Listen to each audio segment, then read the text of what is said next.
Good morning, everyone. Welcome to an episode of Coffee Break with Card, La Hora del Cafecito sister show. My name is Lourdes Quinones, and I would like to welcome you to the show. Coffee Break with Card is a program dedicated to all those in our community who are living with autism, to their family members, and to all those who support them. So come on in and join us at the table. Sign into the comment section below and let us know if you're having a cup of coffee with us. We'd love to say hello to you. The National Oceanographic and Atmospheric Administration has issued the highest forecast ever for this year's hurricane season. So, are you ready to face one of these storms or any other natural disaster? In today's episode, we are going to be sharing the answers to an interview we did with Bryan Russell, the Emergency Management Coordinator with Disability Rights Florida, who shared with us specific tips and resources on how autistic individuals and their families can prepare for natural disasters and its aftermath.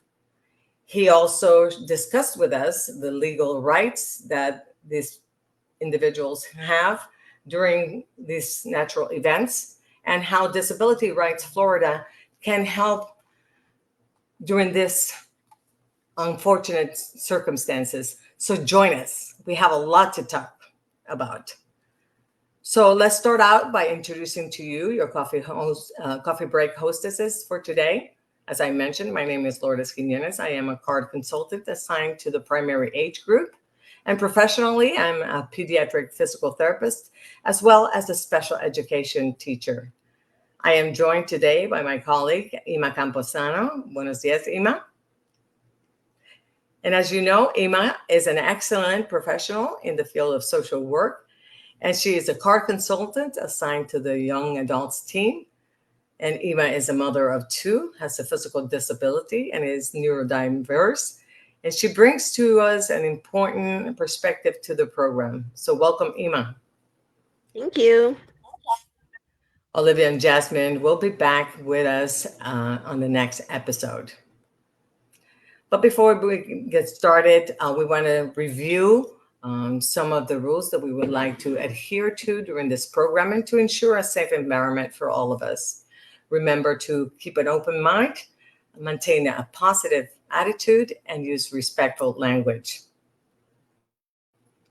Let me see if we have members of our audience who would like to say hello before we get started. Hold on a second. Seeing, I can't find it right now, and I'm afraid to get a lot of noise going. So since I'm not the techie girl, I'll let it go for now. Anyway, so we do have a lot of content to get over. So Ima is going to be asking me the questions, and I'm going to be providing Bryan's responses. Okay.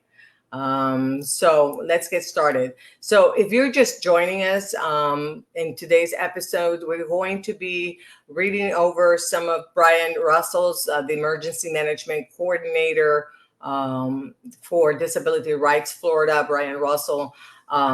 And he shared with us some specific tips and resources on how autistic individuals and their families could prepare for natural disasters and their aftermaths. And he also shared some of the legal rights that these individuals and their families have during such events and what Disability Rights Florida can do for them. So please join us. We have a lot to talk about. So let's get started. Yes, good morning, Lourdes. Can you tell our audience a little bit about Bryan? Yes. So Bryan Russell is the Emergency Management Coordinator for Disability Right. And he tells us that he worked in emergency management and public health for over 15 years and disability advocacy for almost 10 years. He grew up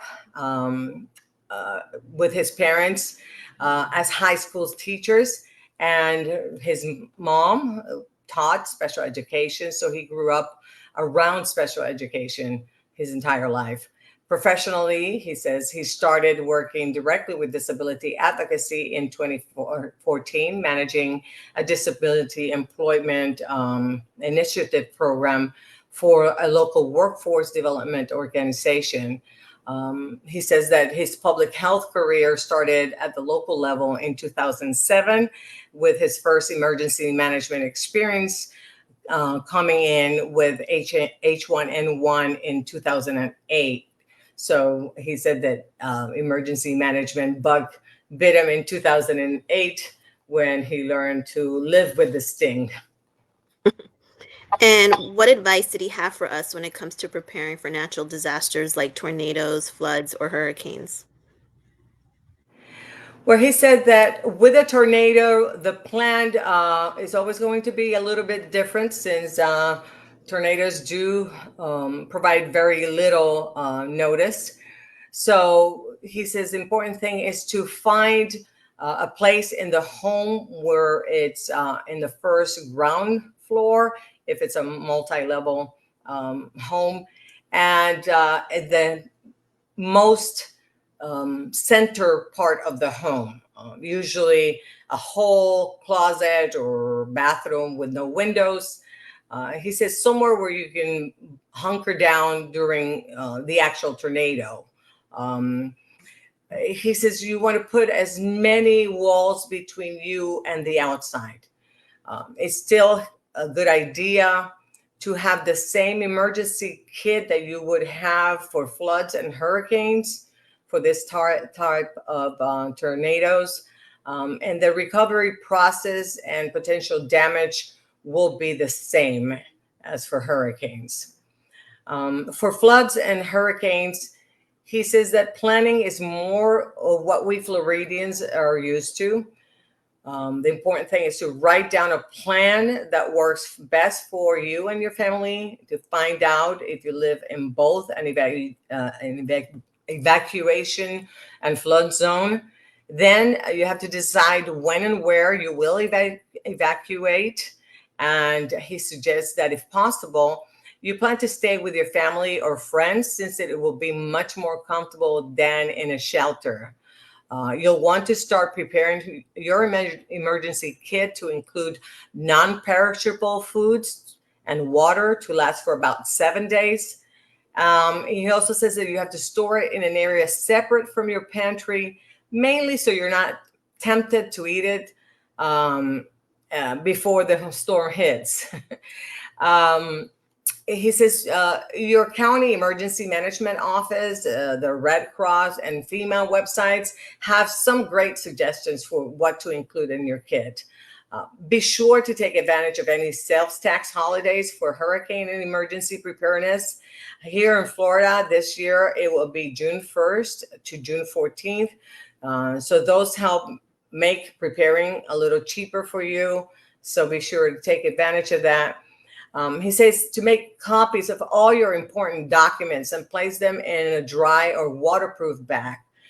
To include items like photo ID, driver's license, health information, photos of any durable medical equipment or assistive technology information with serial numbers, banking documents, homeowners, flood and health insurance information, of course, extra batteries, first aid kit, and a flashlight, of course. Any individualized education plan and other education documents, pet vaccinations, and vet documents. Speaking of pets, please make a plan for them and make sure you have enough food, water, and toys for them. Also include photos of your pets and service animals. Should they get separated, you want to make sure you have those items. And if you have to evacuate, be sure to bring copies of their vaccination and vet records. Make sure to check with your vet if you have any questions about emergency preparedness. Document all your prescription medications, including the name and the dosages, because once a disaster declaration is announced for your county, you're able to get any additional refill through your Florida emergency prescription refill law. So please know and remember that. It is also a good idea to take pictures and document your home now to show what your home looks like before the disaster. This will make it easier to show your insurance company and or FEMA when they inspect after the disaster. And he says that he understands that this may seem like an overwhelming task, but starting now when there is nothing happening is a great idea because it will not seem as overwhelming. If you do a little bit at a time, you can definitely get it done before any storm hits. You're muted. You're muted.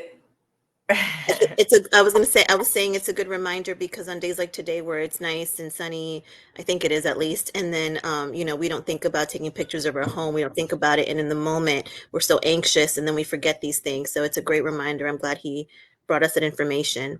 Did he Yes. have are there any additional steps he'd recommend for autistic individuals, whether they be adults or children?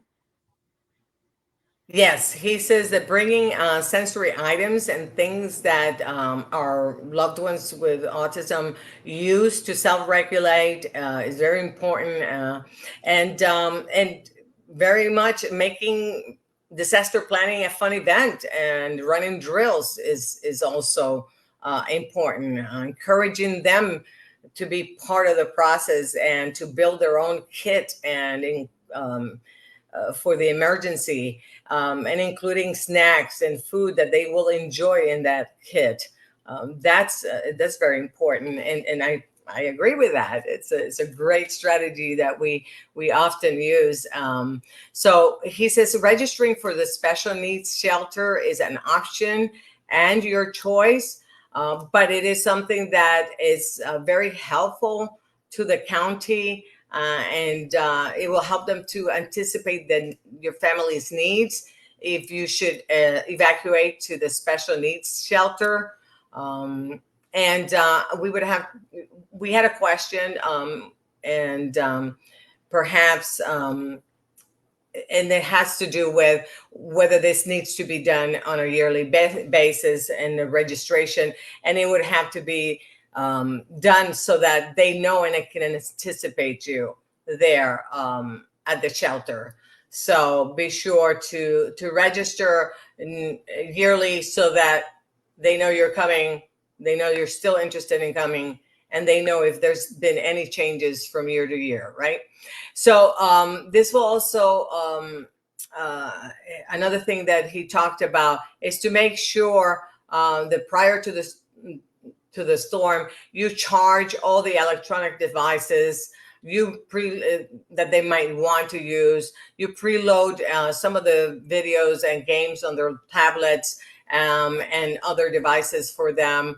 I would also say bring in non-tablet related items like cards or tables, games, so that in case there's no electricity or the battery dies, there's something else they can entertain themselves with. So reach out to your local card centers for additional guidance and suggestions. That's always a great suggestion.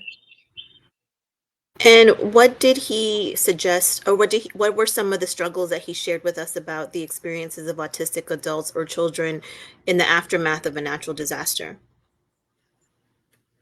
Well, definitely, he said that navigating the changing environment and getting through the cleanup, the storm and recovery process are the toughest things, because there can be a lot of new sounds like chainsaws and smells like pine trees that they're not used to, right? So any changes in routines we know are typically difficult for many autistic individuals. So there are many things. There may be damage, things that in the area that do not look the same with downed trees, water damage, and street signs no longer being there. So it is a great idea to discuss with your loved ones with autism pre-disaster about what changes might be coming, right? And having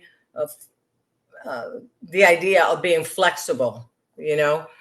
So that those are things that can be done prior to any event so that they can be ready, right?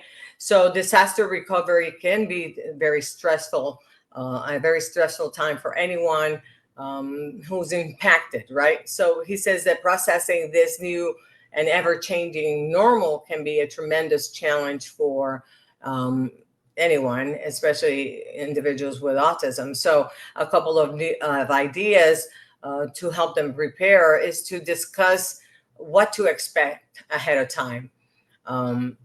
Baked into the disaster preparation, some resiliency and coping tips, right? So discuss things like seeing lots of trees on the ground, debris on the streets, no electricity, having to go pick up food and water at another location, and things like that.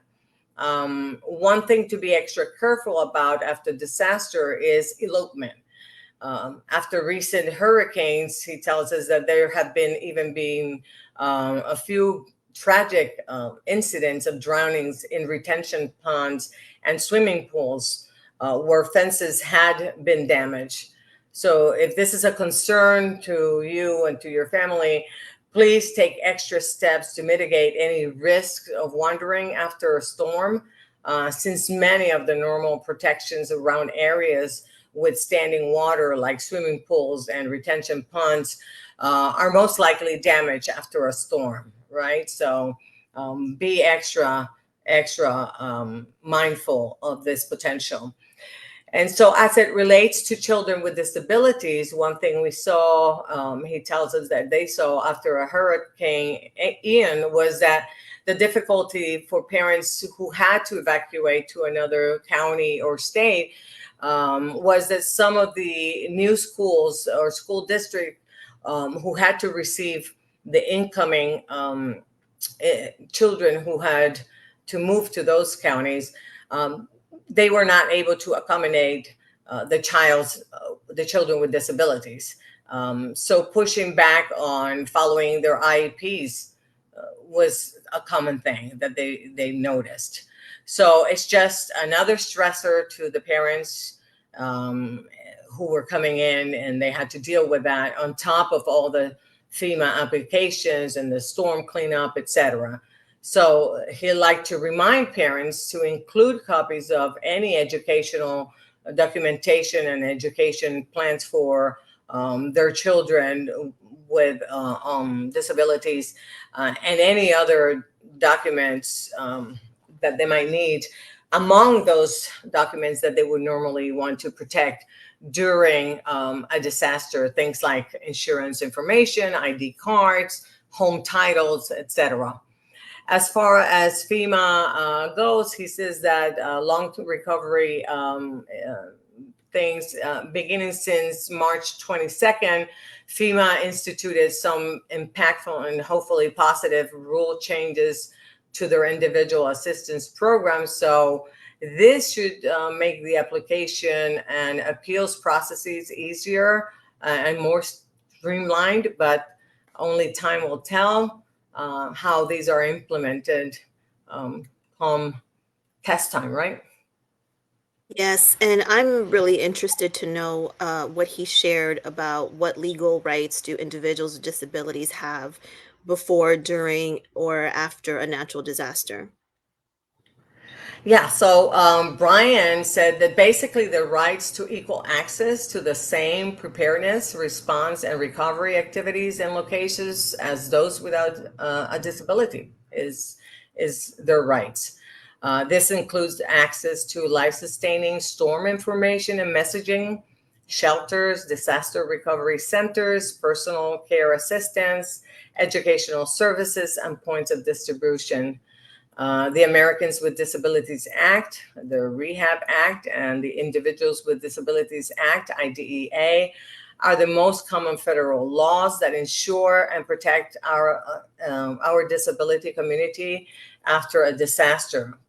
He tells us that this full and equal access looks like local, state, and federal emergency management websites that are accessible to deaf and blind communities, certified ASL interpreters at press conferences, shelters allowing service animals, sensory kits provided at shelters, shelters allowing home health or personal care aides to assist their clients while in the shelters, helping survivors with disabilities living independently transition back home or to temporary home when they maintain their independence.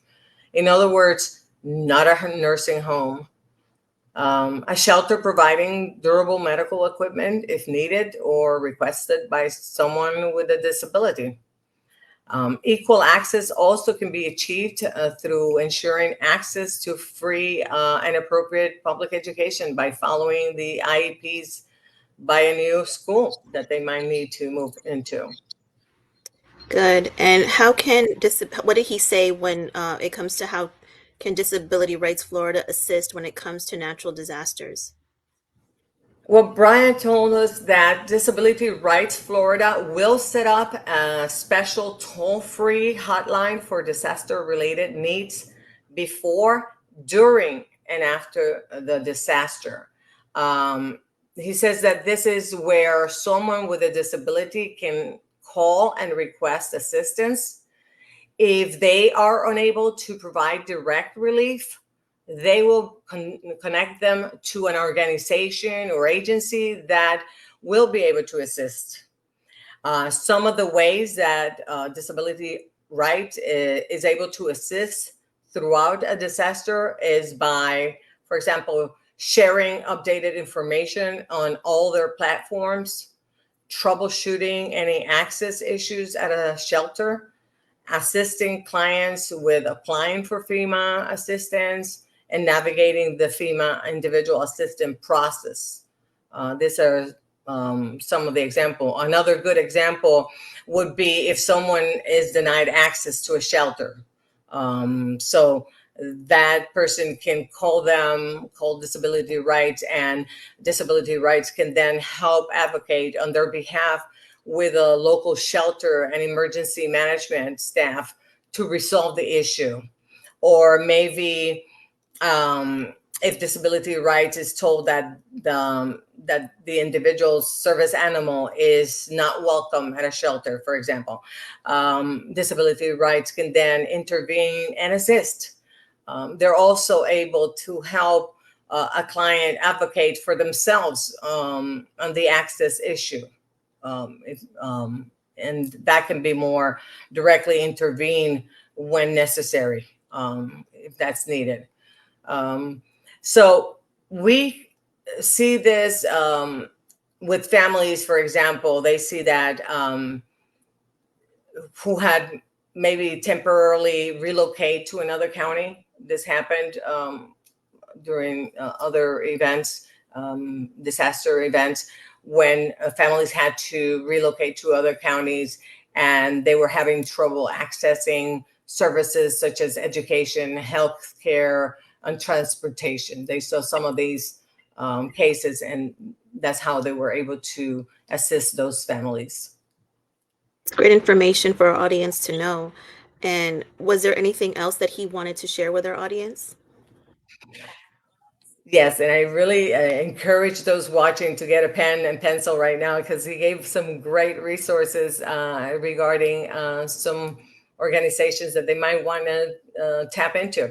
So he said that there are some amazing organizations that are really ready to assist once the storm has passed. So he says, for example, Crisis Cleanup is a volunteer-based nonprofit organization that will come in and help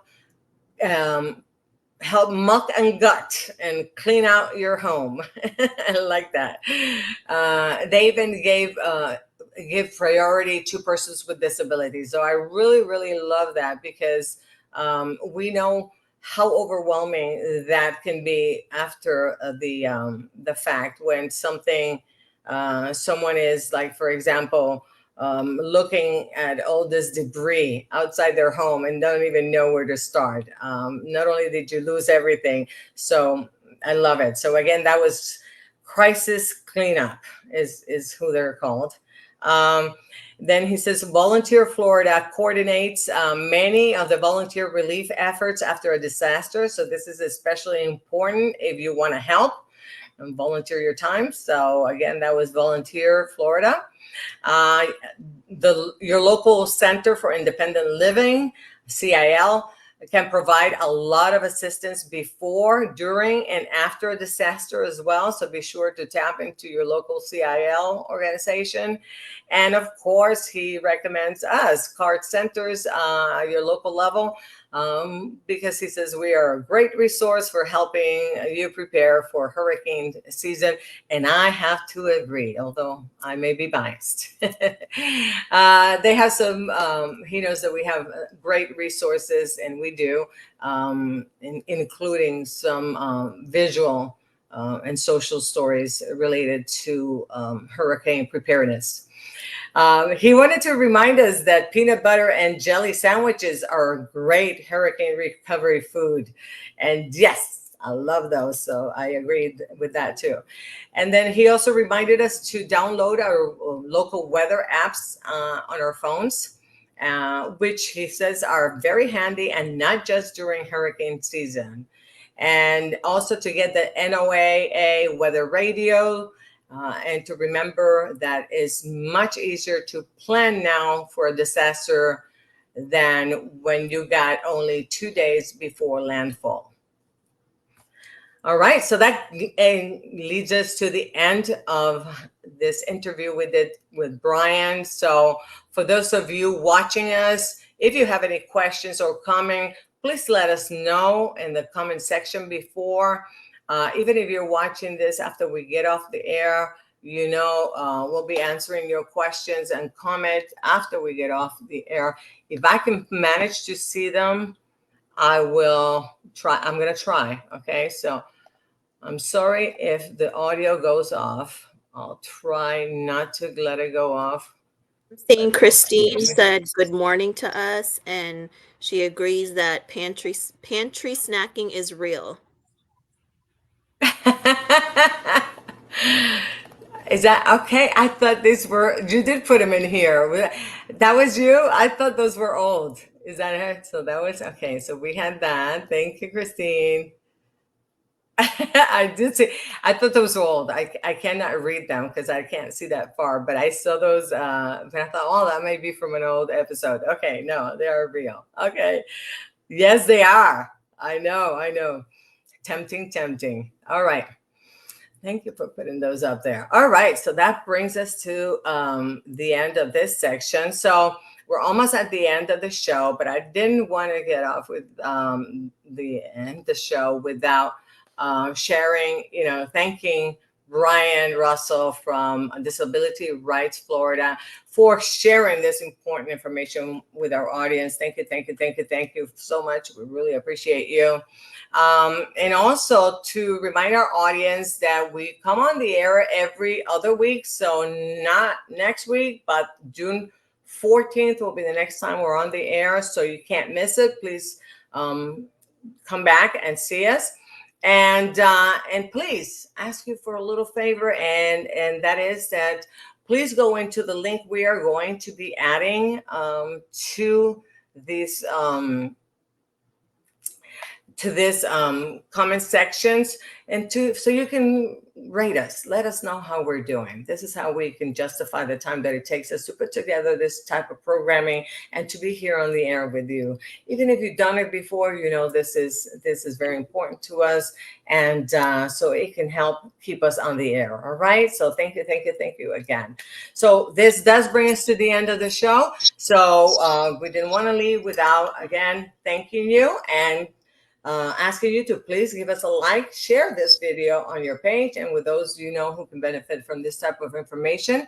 And be sure to meet us here on the 14th, June 14th at 10:45 a.m. so we can share a cup of coffee with you as we spill the beans on important topics related to autism.